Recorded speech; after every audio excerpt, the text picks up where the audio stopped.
What's up, guys? I'm Paul. This is Paul's Theology, and we are back as we continue to study Ephesians chapter 4, verse 20 through 24. If you haven't checked it out yet, man, go ahead and read it, man. See what it has to say.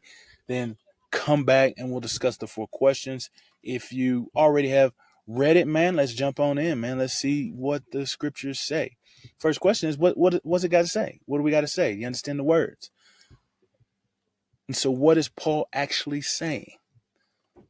And so we read, and it says that, but you did not learn Christ in this way, if indeed you have heard and have been taught in him, just as the truth is in Jesus. He says, take off, according to the former way of life, the old man in corruption and deceitfulness of lust, and be renewed in your mind by the Spirit, and put on the new man, the one that's created in the likeness of God, in righteousness and the holiness of truth. And so what is Paul saying? He says exactly this, that first off, this ain't how you learn Christ, right? This isn't the way. And what is this? Well, it's what we talked about in the last episode: the corruption, the evil life, the greed, the lust, the sensuality. All of these things are not the way that you learned Christ. This is not how you have been taught Christ. When you came to know Christ, it was something that had changed you. It made you something new. In Romans, it talks about how if you died with Christ, then how can you still live in sin? And so this is kind of the idea that Paul is saying when he says this. This is not how you learn Christ. And then he says, put off the former way of living. And this is an action. So I think it's continual. It's something that has to continue to happen, man. Continue to occur. Because, man, the old man tries to creep back in all the time. The old man tries to creep back in all the time.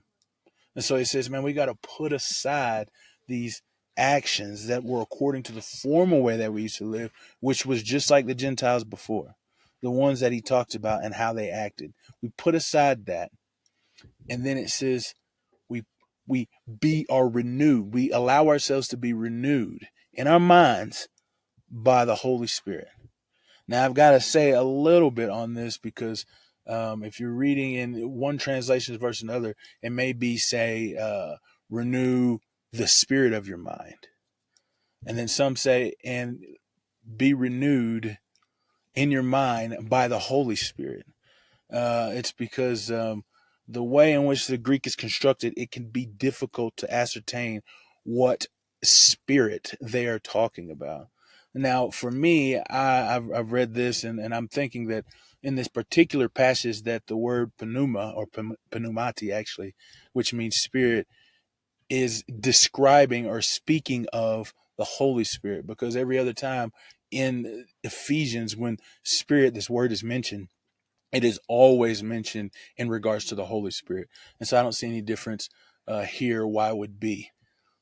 And then when he talks about the mind, it's not a common phrase to say spirit of your mind. That's not a common saying in the Greek text for understanding what the seat or the heart of man is. Usually it's heart or mind, but not spirit of mind. So that's why I partake it that way. Yeah, there's others who are far wiser than me that just say it's the spirit of the mind, but the idea is the same. Okay, is that this is a divine passive, is what we call this when there's no specific subject that covers what the verb, who's doing the action in this. And so it's God who is renewing the mind. Or for me, I said, be renewed is like be renewed by the Holy Spirit, which is the one that is doing the renewing, which is also the same as in, I believe it's in Romans chapter 12, verse 1, that we should renew our minds, that we should be renewing our minds. And the person who is doing that is the Spirit of God, the Holy Spirit. And anyway, after we renew our minds, it says this is what happens. We put on the new man, the one who is created in the image of God, who is righteous and full of holiness and truth. And so as we begin to renew our minds by the Holy Spirit, that is us actively putting on the new man. And this new man is the one that is created in the image of God. It's the one who has been created to look like Christ, the one who was created to be built up and to represent Christ on this planet. So that, Paul said before, to display to everything, all of the dominions, the powers, the principalities, the glory and the wonder of God. That is what we're supposed to do. So what is this saying about God? Well, he's a creator God, the one who makes new. You see, he takes us who are broken and beat and destroyed, and he makes us beautiful. He puts us together and makes us whole. He strengthens us, sets our feet upon a rock. And he makes us completely new, is what this is saying, that we are created in the image of God. What's this say about man? Is that we're to be renewed in the spirit of our, we're supposed to, that we need to be renewed. Our minds need to be renewed. That the Holy Spirit needs to renew our minds. That God needs to renew our minds. We need to allow God to change our heart's intentions. That we're no longer like how the Gentiles live, but we're new. We have desires that want to seek God's glory. We have a will that wants to know God more. That is what we're supposed to do. And this is a continuous process. It's not as if it is a one-time thing. This is something that we have to continue to work on a daily basis. So that's the application, is work on that. I think what helps me is when my mind begins to drift, then I have to refocus it. So the question is, have a active time each day, or a process where you recognize the power, the beauty, and the wonder of God, and then you allow that to be the sovereign thing, or the thing that guides all things that go on in your life. Let that guide your mind. Let that guide your actions.